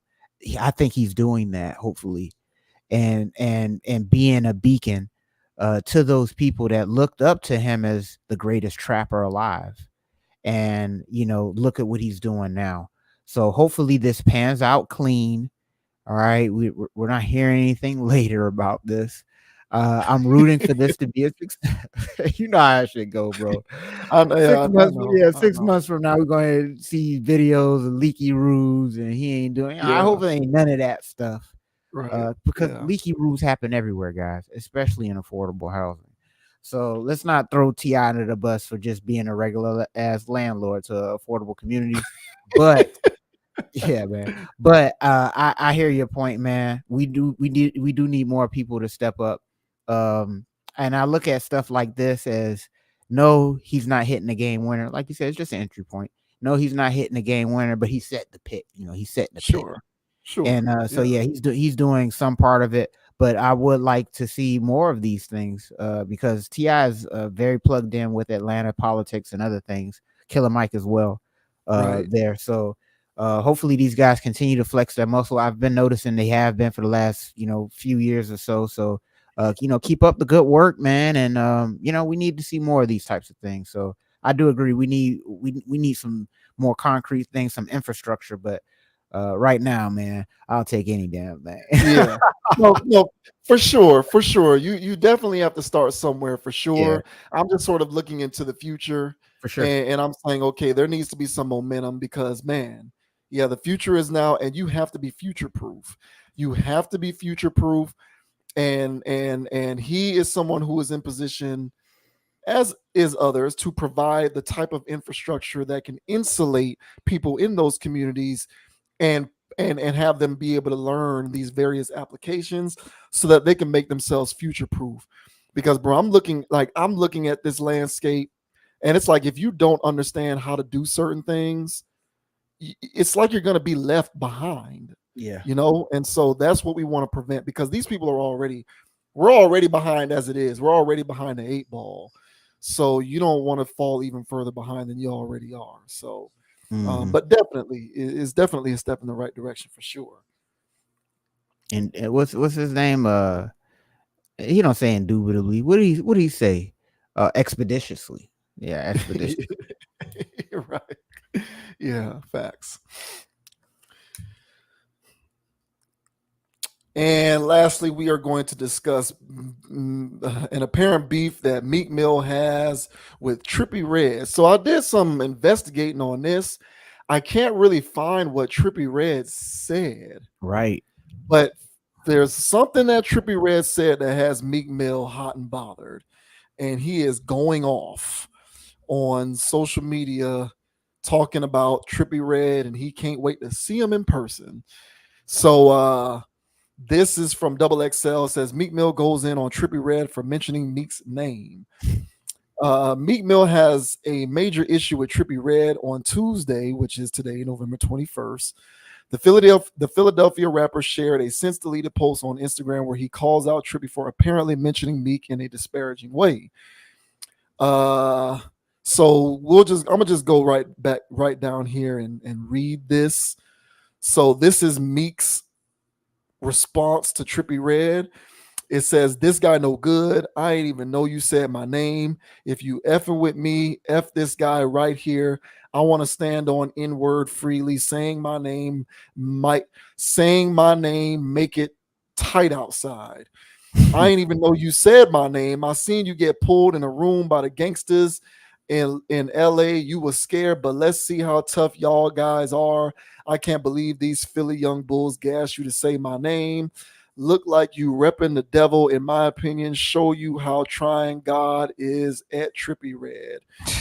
At Trippie Redd, no good out here. Say less. I ain't know you was comfy enough to say my name. I can't wait to see you. Y'all getting too high. Trippie Redd, no good out here. Don't ask why. I think y'all scared of jail and death, but let's see. LOL. Let's make you N-words show up from the streets to jail. Y'all in the way off too much money is getting too much anyway. Y'all can, interpret those hieroglyphics for yourself if you want. But essentially, that is what Meek Mill had to say to Trippie Redd. Meek has since deleted that post as well. It is unclear what name drop Meek is referring to. Trippie does not appear to mention Meek on his new album, Saint Michael, which was released earlier this month. Check out Meek Mill going in on Trippie Redd on social media below. So social media outbursts are no stranger to Meek Mill. He's done this before in the past. Tends to get emotional, get on social media, air out his grievances, and then in retrospect, he will delete whatever post he put out there. So this seems quite incendiary. I wish we knew what it was that incited this situation, but I can't seem to find or figure out what Trippie Redd said to get this guy mad. But Meek Mill's pissed. And what is your thoughts on, or rather, what are your thoughts on Meek Mill being pissed at Trippie Redd? Yeah, this is still hot off the presses, right? So this just developed today. He deleted the tweet. So there's still some ambiguity going around for what really started this whole thing.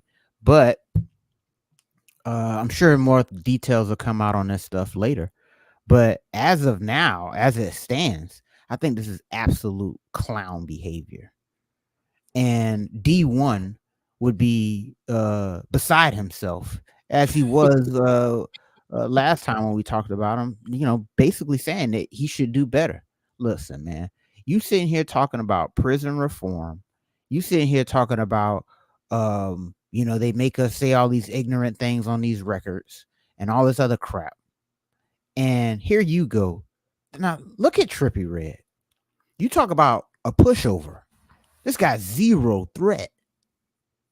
Like, the softest dude could sit here and, throw hands with little Trippie Redd. Like, Trippie Redd's not about that life, like, at all. So for Meek to unmute and to go in on Trippie Redd of all people, because he's no threat. Listen to this. He's no threat lyrically. He's no threat physically. He has no industry ties like him. This guy's zero threat. This is straight bully, clown, loser behavior. Listen, man, I was very patient with Meek. I was very patient with this dude. This one drove me off the edge. I don't have any more patience for this man.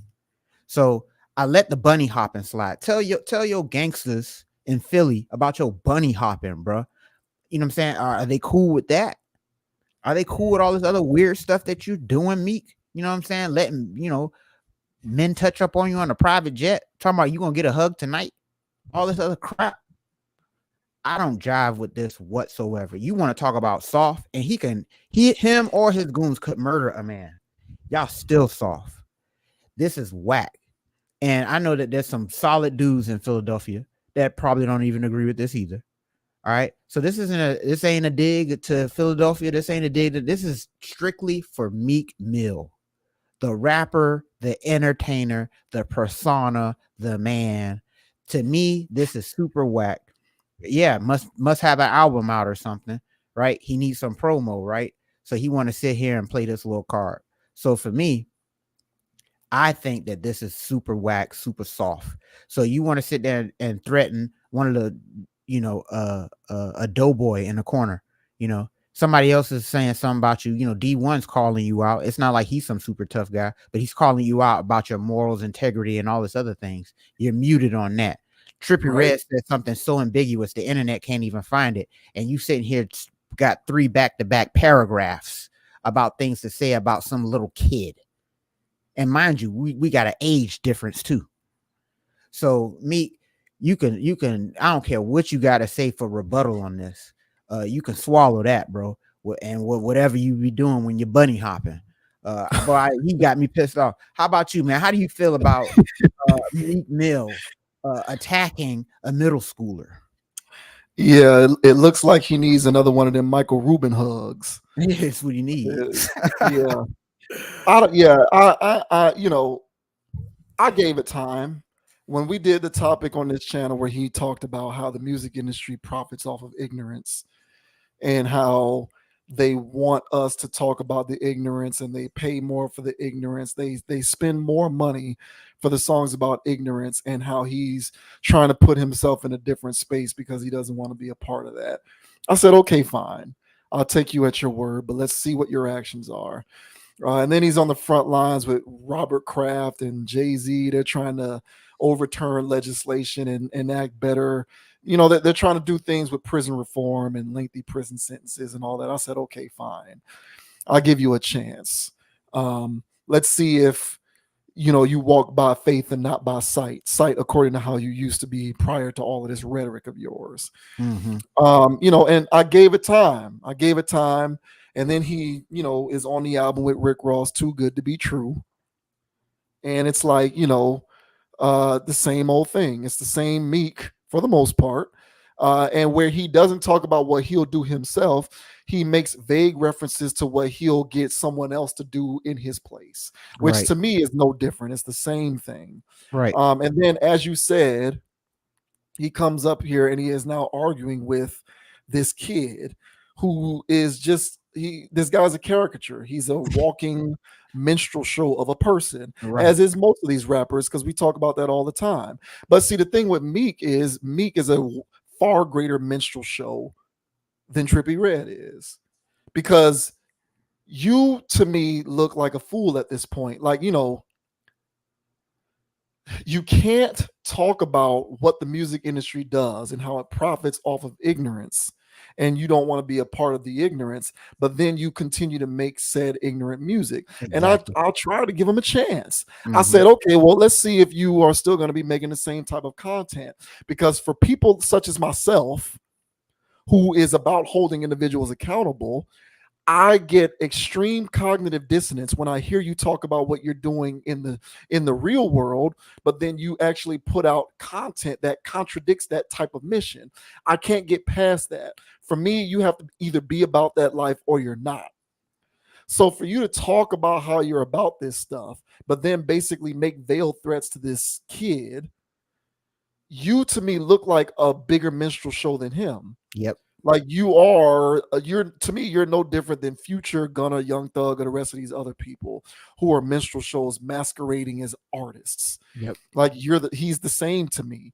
And it's disappointing because I am fearful of the amount of people who look at him as an example. Yep. This guy's not an example. You can't be street dude Meek Mill. I'll still do this or that to you, but then want to get in front of a microphone at a speaking engagement and talk about how you're trying to clean up the streets and rid the world of ignorance. It doesn't make sense. You can't make music that is ignorant and act ignorantly on the internet, but then talk about how you're working to rid the world of ignorance in your community. Like those two things literally don't make sense. Exactly. It doesn't make sense. So I am now going to relegate him with the rest of these other rappers that I look at as caricatures and minstrel shows. To me, he's no different than the rest of those guys. He looks just like Trippie Redd to me. Lil Pump, 6ix9ine, Future, Gunna, Young Thug, Lil Baby. These people to me are minstrel shows, in my opinion. In my opinion. So sorry for anybody out there who's a Lil Baby fan. I'm sorry, but the guy is a minstrel show to me. It is what it is. And you cannot, I don't care how much money you pour into positivity, you cannot then get in front of a microphone and put out rap albums talking about how you're gonna shoot this person up or sell this dope up or murk this person up or take this other person's chick or take this other person's baby. Like, I don't want to hear that and then hear you speak about positivity. Like, I can't do it. I can't. Like, you are a walking contradiction that I cannot take seriously. Well, and that's what I'm saying. So he, at this point, he's just saying anything that sounds good. So, hey, prison reform, y'all. Oh, who's going to disagree with that? Oh, hey, y'all, they making me say ignorant stuff, man. But, yeah, well, oh, hey, man, Meek, hey, we sorry, bro. And the thing is, all of us saw him grow up.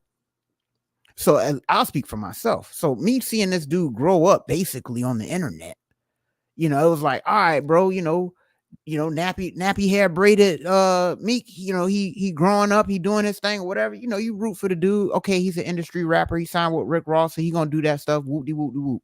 He goes to prison, for some goofy stuff, just popping a wheelie. That was pretty goofy. So it was like, hey man, free Meek, man. What the hell is that? He gets out, prison reform. Hey man, yeah, man, like, yeah, because that was stupid. But hey man, they got me doing ignorant stuff. It's like, okay, all this prison reform stuff, because it was also Black Lives Matter things too. It was a whole bunch of stuff. He's just hopping on things like, oh yeah, we gotta, whoop de whoop de whoop.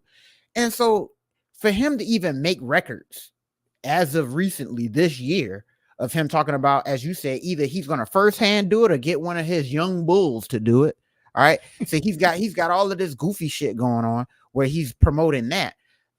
And I could have even gave him a pass on that. I was already not feeling that, but I was like, whatever, bro. I don't have to listen to that. But now you're coming out and making threats online, talking about it's gonna get tight outside. Gangsters in LA, bro. What you talking about? So to me, that's why I said this is clown behavior. Man, as you mentioned, bro, how can you get more clown than a minstrel show?